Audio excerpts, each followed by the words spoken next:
I know some of you know Jessica. She used to work here at Methodist Temple. I hope she doesn't mind. I did a little research on her background, so I'm just going to read this as it's written. All right. Jessica Welcher is a passionate community leader dedicated to strengthening neighborhoods and empowering people across Evansville. As executive director of Community One, she leads initiatives that bring people together through services, connection, and a shared commitment to revitalizing local communities. Jessica's path to this role is rooted in a diverse background of leadership and communication. She has spent nearly a decade at Deaconess Health System, where she advanced through roles in creative services, publications, and events, and strategic engagement before serving as the acting director, overseeing the foundation and volunteer services across multiple hospitals.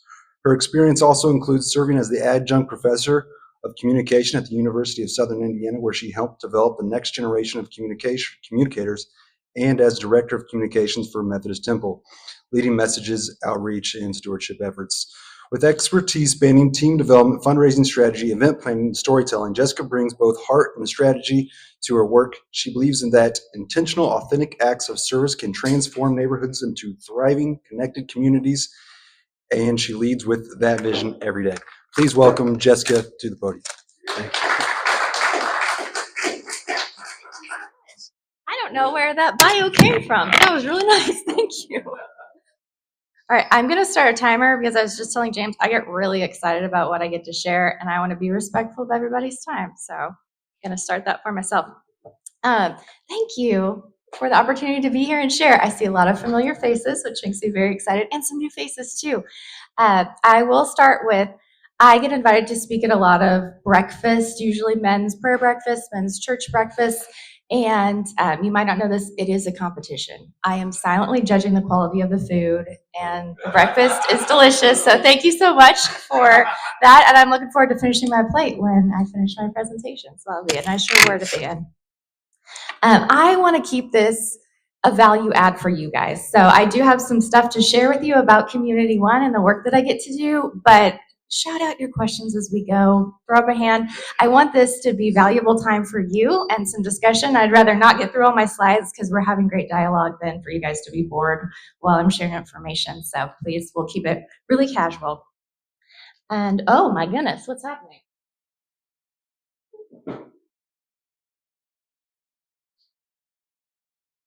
There you go. Yay. Okay. So I always start with, who has heard of Community One before? Hey, yay! Lots of hands raising. I love that. I love that you've gotten to interact or at least be somewhat familiar with our work. And if you haven't before, that makes me even more excited because hopefully there'll be some new information for you today. But if you haven't heard of us, we are a local nonprofit. We are about 13 years old, and we started as the idea of a outreach pastor at a local church who was like, how do we actually get people to know and love their neighbor? How do we really make a difference in our community and get people thinking about connection? And so that has turned into the Community One we know today. Our mission is to transform our city, contribute to the flourishing of its people by empowering neighbors to love their neighbors. And so we believe when that is achieved, we'll see neighbors loved, community restored, and hope renewed. So we get to do that in a lot of really tangible ways. That's a big mission and vision, right? So my immediate thought is, well, how do you actually do that? And how do we know it's actually making a difference in people's lives? We believe in place-based work. So really rooting in connection into the difference that we're making. And when that happens, we think that people get to flourish. When you have a thriving neighborhood, when you have a stable home, and when you have loving neighbors, that's really the recipe to get to experiencing flourishing. And I love this model not only because it's a practical way to impact your community, but I believe that's what the Bible shows us through how we get to engage with the world. We look at the Old Testament, and it's God over and over again saying, orphans, widows, and sojourners, how are we ministering to the marginalized? I know that's something that is at the heart of Methodist Temple and how you engage with your neighbors.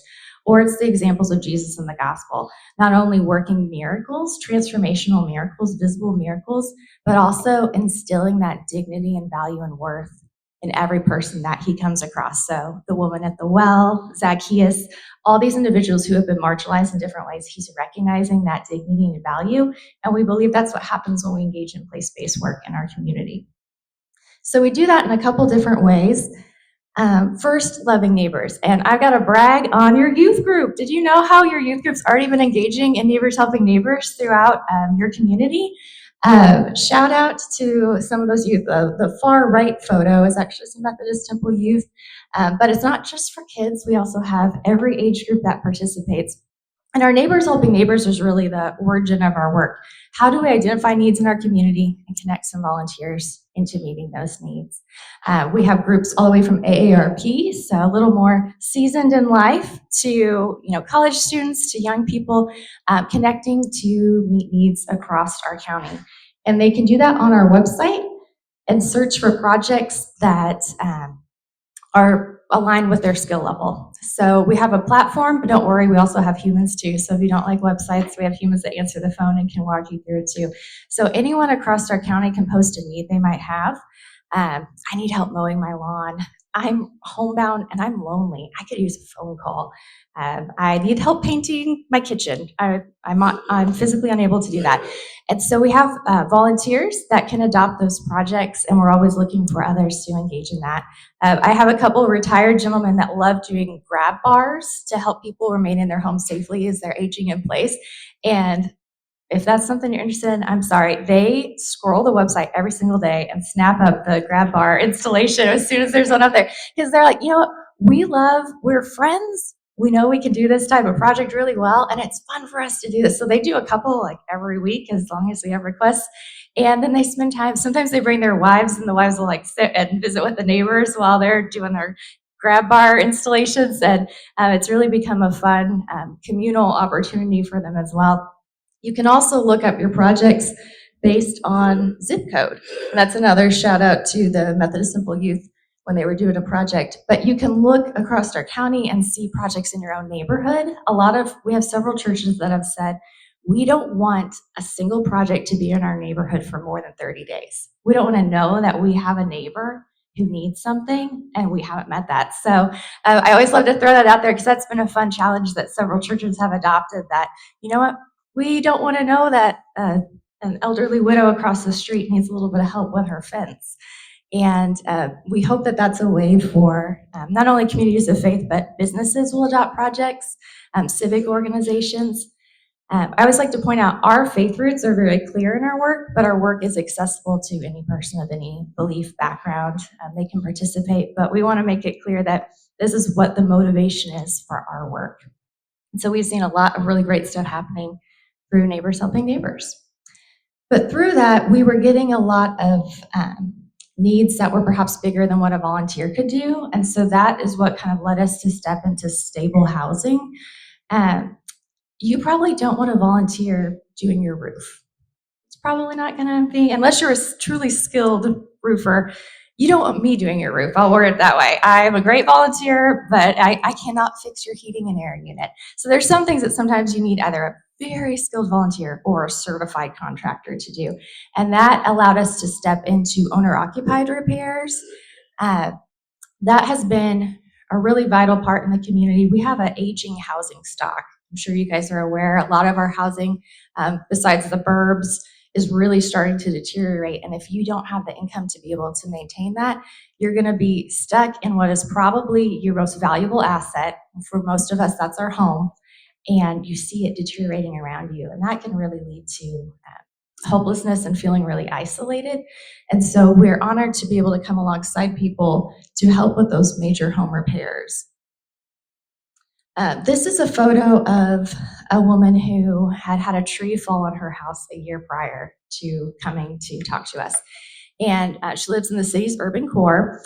And she had this tree fall, so she had put together her savings because she had some savings set aside for an emergency. And so she hired a handyman that somebody had recommended, and she paid him up front thousands of dollars, and he threw a tarp on her roof and then never came back.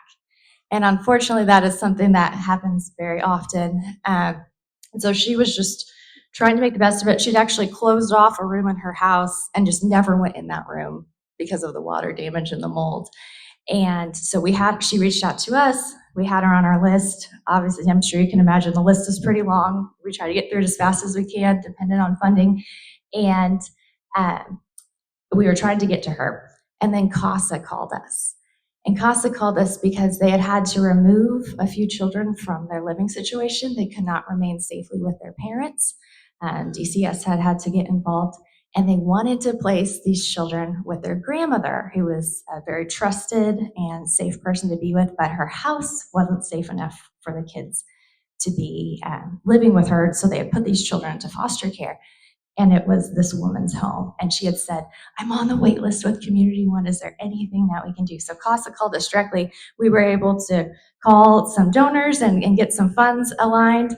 And we were able to fix her roof. And those children are safely with their grandma now. And so that took off the strain on our foster care system and was able to keep them with a family member that they knew. And so not every home repair story is that dramatic. But for the person living in the house, it is. Knowing that every time it rains, you're not going to be scared or fearful that your home is going to be wet or damaged. It makes a tremendous difference. And so we're honored to have a lot of trades partners that want to work with us on that, doing discounted rates and kind of being at the call of an emergency. And that's made a significant difference for stable housing in our community. Yeah, Vince?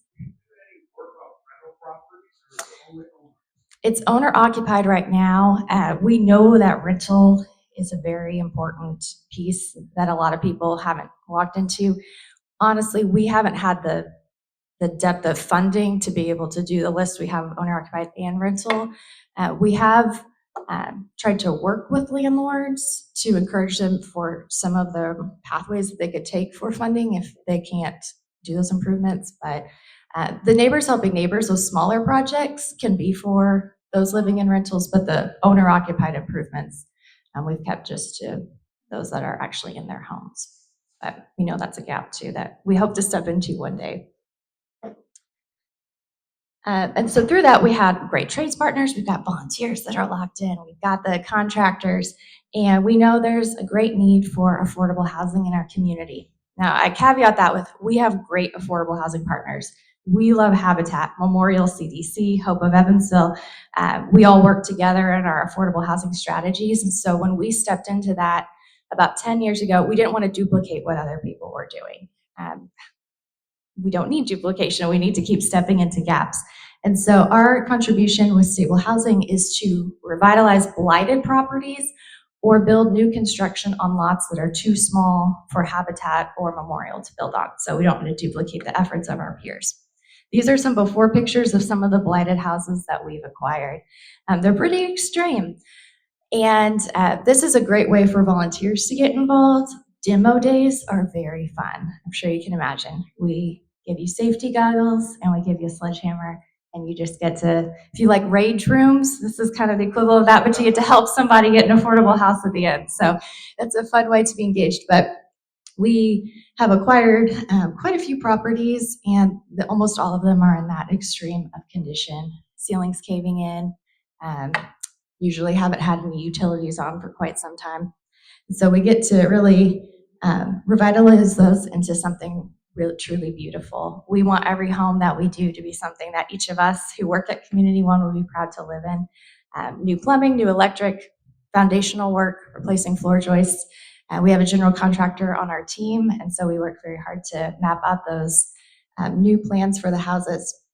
We're currently working on 4 houses right now, 2 rehabs, so getting those old blighted houses and revitalizing, and 2 infill builds. And so there's a lot of opportunity to do some hands-on work there if that's something that's interesting to you. Just a few pictures of volunteers. Again, I know we've got a lot of skilled people in this room, but if you have no skills, there's still opportunities for you, every age. A lot of youth, again, like to participate, but we've got some of our more skilled volunteers that come as well. That's Rosemary up at the top. She's a retired pediatric nurse, and she said, I didn't F with people. I just want to come and swing a hammer now. So she comes every Wednesday and Saturday, and she loves doing construction with us now. So could be a second career calling for some of you as well. So our third and final area that I want to highlight, we have all these loving neighbors that are engaging and meeting needs. And we have our efforts in stable housing. But we realized about 8 years ago, we were kind of just doing houses in block concentration wherever we could find them. So we're over in Jacobsville on Mary Street, we're over in Glenwood, we're over in Goosetown. And we kept coming back to one particular neighborhood, TB Park. And we realized at the time it had the highest level of blighted and abandoned properties and the highest level of poverty in our city. That's changed in recent years, but at the time it was one of the most extreme needs of neighborhoods in our community. And we take an asset-based community development approach, ABCD. So if you want to impress anybody, it's easy to remember, ABCD. And this is a nationally and globally recognized approach to community development work. And while there are many ways to approach community development, this one is our particular favorite because you could spend semesters studying it. But in short, ABCD is when you're tackling community development issues, you want to lead with your assets into discovering solutions.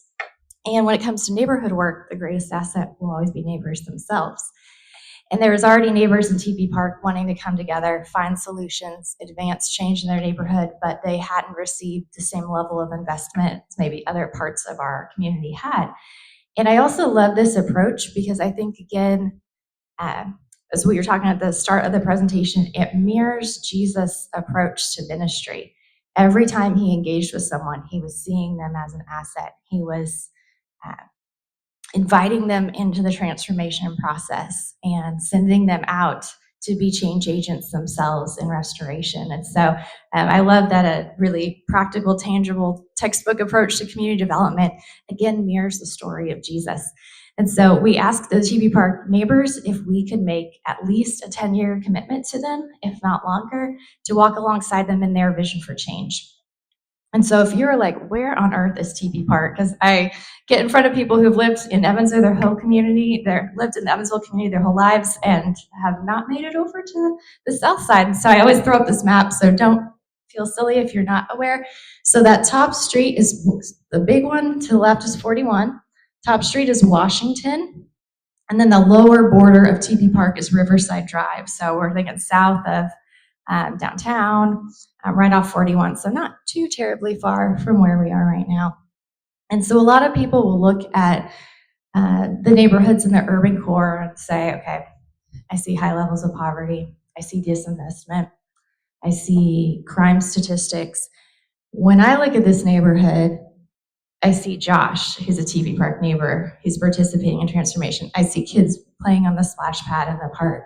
I see neighbors gathering every month for neighborhood association meetings to drive forward change. There's so many great assets happening in the neighborhood. And so we wanted to kind of catalyze that work alongside the neighbors. So since we started in the neighborhood in that partnership, we call it Love Your Neighborhood, our approach to the neighborhood work. The neighborhood has a vision for change that's been done through quite a bit of survey work, focus groups, and listening. And now they have goals in the neighborhood that they want to see advanced. So when stakeholders come and want to participate in neighborhood work, when volunteers come and want to participate, there's areas that they want to see advanced. That included seeing the park transformed to the point where the city added a splash pad. Not only does Community One do housing work there, but Habitat in the last 2 years did 33 new homes just in the TB Park neighborhood because residents were engaged and had a vision for change. And they said, these are people who are ready to become homeowners and also are going to be great neighbors to Habitat homeowners that might move into the neighborhood. And so we're seeing this like catalyst of change on really large transformational levels, but we're also seeing neighbors host events in the park, get to know their neighbor more, start a community garden, those simple things that really add value and transform your quality of life. And so this is some of the leadership team and the difference that they're making in their community. And so I love to show faces because I have lots of slides of statistics too, and those matter, and I'm happy to get into the data if we've got any data people in the room. But we want to see people be restored in their dignity and value and the love of Jesus and getting to lead the transformation, because one day I won't work at Community One anymore. One day Community One might not exist anymore, but neighbors will still live in the neighborhoods. And so we want people to be recognized in their own leadership and be pushing for that change and that value that they want to see in the place that they live. So there are many ways to engage in our work. Oh, but I forgot my most favorite slide. So through the work in TP Park, we are now coaching in other neighborhoods as well. So we've been able to see our work kind of grow and scale over time. So they're doing their own version of what we do in TP Park. So they are listening, they're aligning goals, they're measuring transformation, they're creating action. And so we're seeing it in Jacobsville, in the Easton and Henderson, and the Labasco neighborhood in Glenwood. And we're always looking for ways to help engage more place-based organizations like churches and nonprofits into neighborhood work. So as we come to an end, there's lots of opportunities to go deeper with us. One simple way is just to connect. So if you're like, I'd love to get your monthly e-news and learn a little bit more, you can sign up on our homepage on our website, or you can just share your email address with me today, and I'm happy to do that. Follow us on social media, all those things the kids are doing these days. We're in all those spots too. We are a nonprofit, so we are always so appreciative of financial gifts, whether that's a decision that you've made personally, or if you know of a public funding source you want to point us towards, we're always appreciative of that. And again, thank you, Methodist Temple, that we get to be a missional partner with you as well. That has made a tremendous difference in our ability to do our programmatic work. And finally, perhaps the most fun, and there is a little handout on your page, and yes, that's my mom, because I know a lot of you know me. I did not design this. It was my staff, but they had a cute picture of my mom when she was volunteering. So if you're wondering, ooh, that looks like Jane. There are some volunteer opportunities. I swear she's aging backwards. I know a lot of you have known me since I was a kid, and I think she gets younger every day. There are some really fun volunteer opportunities coming up too. At the bottom that says annual opportunities, our Love Your Neighbor Day for the spring is next Saturday. So we'd love to see you out there. We'll be in TP Park doing a lot of fun projects throughout the neighborhood. But you can also connect with our Neighbors Helping Neighbors and that platform I shared, or come to a Whole House Rehab. All that to say, we want to continue to be an opportunity for on-ramping into neighborhood work.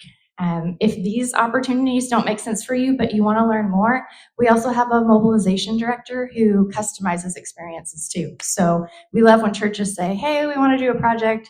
We don't know where to start. And we have a team that can help do that. Or if you're interested in your business doing a team building, we have a lot of businesses that like to team build on demo days to come and like demo a house together and have a fun afternoon. We want to facilitate for that for you. Or we often are asked to come and do like a learning series for churches or for youth groups to share more about that like gospel approach to community development. So please know we're always available to help customize experiences for you too. But most importantly, we just want to say thank you for the ways you've already engaged with your neighbors, and then provide some more on-ramps to do so. So I'm happy to answer questions because I know I get excited. Go love your neighbor is how we end every meeting, so I always like to say go love your neighbor.